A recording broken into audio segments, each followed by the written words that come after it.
కొండన్నాడు అడవికి తెచ్చాడేంటి ఈడు?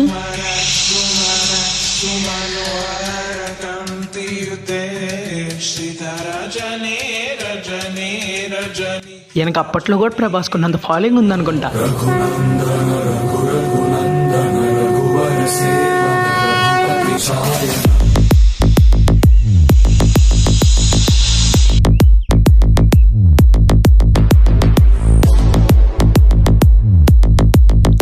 ఏంటి పిల్లమర్రాజు ఇక్కడ ఉన్నాడు?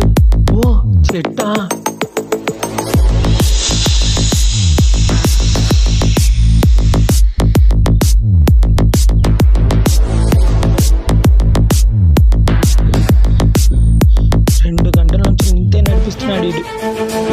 నువ్వు వెళ్ళరా, నేను ఇక్కడే ఉంటా. ఇక్కడే ఉంది.